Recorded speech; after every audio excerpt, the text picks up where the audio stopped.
नमस्कार बच्चों। आज क्लास 10th का विद्युत चैप्टर जो हिंदी मीडियम में 10th क्लास के बच्चों का, उसके बारे में आज हम चर्चा कर रहे हैं। जिसके कुछ टॉपिक्स आपको शुरुआती के जो टॉपिक्स है आपको देखने के लिए मिलेगा, जिसमें आपको देखने को मिलता है आवेश। आवेश क्या होता है इसके बारे में आपको चर्चा करेंगे हम आज। आवेश आवेश परमाणु का एक मूल कण होता है। यह धनात्मक भी हो सकता है और ऋणात्मक भी हो सकता है। अब इसमें पूछिएगा परमाणु क्या होता है। परमाणु, जिसको इंग्लिश में हम एटम कहते हैं, आवेश हमारा जो चार्ज होता है उसको कहते हैं।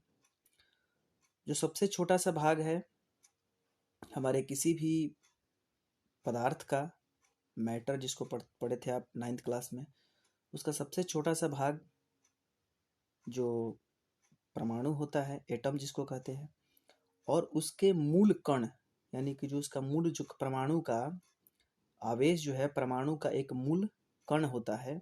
यह धनात्मक भी हो सकता है और ऋणात्मक भी, यानी कि पॉजिटिव भी हो सकता है चार्ज, और चार्ज निगेटिव भी हो सकता है। अब इसमें क्या होता है, जिस तरीके से मैग्नेट के अंदर में आप देखते हैं कि नॉर्थ पोल और साउथ पोल, यदि एक आप मैग्नेट को तोड़ दीजिए, मान लीजिए ये मैग्नेट है और इसको हम यहाँ से तोड़ देते हैं, तो एक टुकड़ा इधर निकलेगा और एक टुकड़ा इधर निकलेगा। अब जब इस दोनों टुकड़ा को हम एक साथ में जब इधर सटाने की कोशिश करेंगे तो दोनों एक दूसरे को धक्का देंगे, सटेंगे नहीं, ठीक है। लेकिन जब बात कर देते हैं इसके दूसरे छोर को, मतलब कि इसका नाम दे देते हैं हम, इस साइड को ए, इस साइड को बी, इस साइड को दे देते हैं सी और इस साइड को देते हैं डी। अब मान लीजिए कि हम किसको सटा रहे थे, बी और सी को, बी और सी को, जो कि धक्का दे रहे थे। और जब हम सटाने की कोशिश करेंगे किसको, इसको, ए को, ए साइड को, और इधर हमारा डी को, इधर हम डी को सपोर्ट, ये सटाए यदि, तो क्या हो जाएगा, ये दोनों एक दूसरे को खींच लेंगे, सट जाएंगे, ठीक है। क्यों? क्योंकि मैग्नेट में जिस तरीके से होता है इसी तरीके से चार्ज भी आपको बताता है कि समान, यानी कि समान आवेश एक दूसरे को प्रतिकर्षित करते हैं। यानी कि जो एक जैसे होंगे, जैसे टूट के निकला था बी और सी बना था यहाँ पे, तो एक ही जगह यहीं से टूट के निकला था ना, तो समान जो है एक जैसे से दोनों से जुड़ेंगे नहीं, यहाँ से क्या करेंगे, प्रतिकर्षित करेंगे, समान होंगे। तो आवेश उसी तरीके से काम करते हैं। एक तरीके का जो आवेश होगा, चार्ज होगा, कैसा, यदि निगेटिव निगेटिव होगा तो वे क्या करेंगे, धक्का देंगे, जिसको प्रतिकर्षित को रिपेल कहते हैं, धक्का देते हैं। और असमान, यानी कि एक निगेटिव होगा और एक पॉजिटिव होगा, तो क्या करेगा वो, वे आपको आकर्षित करेगा, यानी कि अट्रैक्ट करेगा। यदि हम एक एग्जांपल से देखें यहाँ पे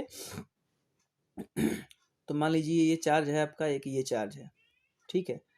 इसके ऊपर में क्या है, पॉजिटिव है, और इसके ऊपर में क्या है, पॉजिटिव है। तो ये दोनों क्या करेंगे, एक दूसरे को धक्का देंगे। ये इधर धक्का देगा और इधर धक्का देगा, यानी कि क्या करेगा, ये प्रतिकर्षित करेंगे। क्या करेंगे, प्रतिकर्षित करेंगे, प्रतिकर्षित करेंगे, प्रतिकर्षित करेंगे। और जब मामला यदि आ जाता है कि एक चार्ज ये है और एक ये निगेटिव है, और एक चार्ज यहाँ पर जो बनाए हम इधर पॉजिटिव है, ये क्या करेंगे, इधर ये खींच रहा है इसको, और ये भी अपने आप को इधर भी, इसको भी बोलेगा कि तू ही मेरी तरफ आ जा, इसको भी खींच लेगा ये, ठीक है। तो दोनों एक दूसरे को खींच लेंगे, जिसको करते हैं दोनों को खींच लेंगे जब एक तरीके से, तो क्या हो जाएगा, ये आकर्षित करना हो जाएगा। क्या हो जाएगा, आकर्षित करना, आकर्षित करना, ठीक है, आकर्षित करना। आपको ये चीज समझ में आ गया होगा कि चार्ज क्या करते हैं, जब एक जैसे होंगे, तो प्रतिकर्षित, और अलग अलग होंगे तो आकर्षित करेंगे, ठीक है। अब बोलते हैं कि जैसे इसका मात्रक क्या होगा, यानी नापेंगे कैसे। तो इसको नापने का तरीका क्या होता है? कूलम्ब होता है। इसको आवेश का मात्रक, जिस तरीके से आप किसी भी तरल पदार्थ को नापने के लिए क्या करते हैं? लीटर उपयोग करते हैं। ठोस पदार्थ के लिए किलोग्राम, मिलीग्राम। उसी तरीके से आवेश को नापने के लिए आप क्या करिएगा? आवेश को नापने के लिए आपका क्या होता है? कूलम्ब, जिसको C से हम दिखाते हैं। आवेश का ये क्या है? मात्रक। ठीक है। अब बोला जाता है कि इसको SI मात्रक कहते हैं। इसको SI मात्रक। SI मात्रक का क्या होता है? जो इसका स्टैंडर्ड, इंटरनेशनल स्टैंडर्ड यूनिट होता है मात्रक का, वो होता है। अब 1 किलो कूलम्ब की वैल्यू यानी 1C बराबर कितना वैल्यू होता है? 1 कूलम्ब में वैल्यू हम देखेंगे 1 कूलम्ब के अंदर में कितना? 6 गुना 10⁻18 इलेक्ट्रॉन, यानी कि 10 के पावर 18। 1 कूलम्ब में 6 गुना 10⁻18 इलेक्ट्रॉन आपके मिलते हैं, उपस्थित होते हैं। ठीक है, ये चीज़ याद रखिएगा आप। उसके बाद एक इलेक्ट्रॉन के ऊपर में एक इलेक्ट्रॉन के ऊपर में आपको कितना चार्ज मिलता है? 1.1.6 गुना 10⁻⁻⁻19। इसको यहाँ पे लिखते हैं 1.6 गुना 10⁻19 कूलम्ब, जो कि ये भी नेगेटिव होता है। कौन सा होता है? नेगेटिव होता है। ठीक है, इतना याद रखिएगा। अब Q, यानी कि Q मतलब क्या होता है? Q से हम, अब देखिए यहाँ से Q बराबर जो हम चार्ज कहते हैं। ठीक है, चार्ज। Q से हम चार्ज को दिखाते हैं, यानी कि जो भी आवेश की बात किए थे हम, वही है चार्ज। और अब बात कर देते हैं कि इसको हम निकालें कैसे। तो इसको हम फार्मूला कर दिया जाएगा कि Q बराबर N गुना E कर देना है। N क्या होगा आपका? N आपका होगा कि कुल नंबर ऑफ, कुल आवेश कितने हैं, कुल संख्या आवेश की कितनी है, कुल आवेश।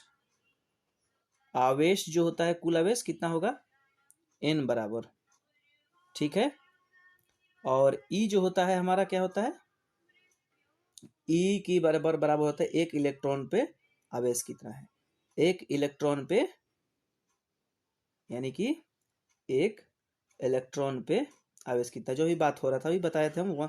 एक इलेक्ट्रॉन पे आवेश कितना होता है? 1.6 गुना 10⁻⁻19 कूलम्ब। ठीक है, तो E बराबर एक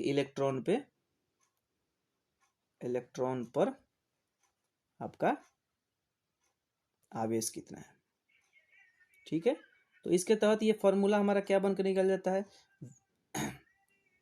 समझ जाएंगे कि Q निकालना होगा तो आपको क्या करिएगा? N इंटू E करना होगा। ठीक है, अब बात आता है कि विद्युत धारा क्या होता है।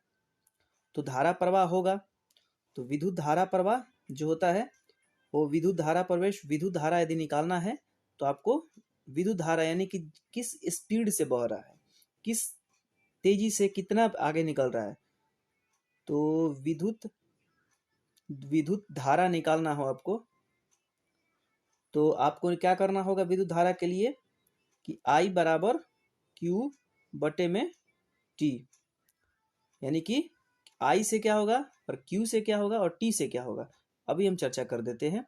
I से मतलब हो गया कि आपका करंट, यानी कि कितना करंट पास हुआ। करंट का पास होने का मतलब क्या हो गया? विद्युत धारा कितना पास हुआ। तो आपको हिंदी में कहें तो इसको ऐसे लिख सकते हैं कि विद्युत धारा बराबर आप क्या लिखिएगा? आवेश बटा में समय। और इसको इंग्लिश में यदि लिखना हो तो आप लिख सकते हैं I बराबर Q बटा T। अब यहाँ से Q में मतलब कि आवेश मतलब चार्ज, और T मतलब कि समय, कितना समय लगा, तो आपको पता चल जाएगा कि करंट कितना निकला है। ठीक है, इसके एसआई मात्रक किस तरीके से होते हैं? इसके एसआई मात्रक कि 1 एम्पियर करंट में बराबर क्या होता है, इसको एसआई मात्रक, इसका एसआई मात्रक एम्पियर है। पहले तो जान लीजिए एसआई मात्रक क्या है, इसका एम्पियर है। और इसको 1 एम्पियर की वैल्यू कितनी होती है, तो 1 एम्पियर की वैल्यू क्या हो जाएगी, 1 कूलम बटे में 1 सेकेंड, यानी कि एस से सेकेंड और सी से कूलम, यानी 1 कूलम 1 सेकेंड से डिवाइड भाग कर दीजिए, आपको निकल जाएगा क्या, 1 एम्पियर करंट।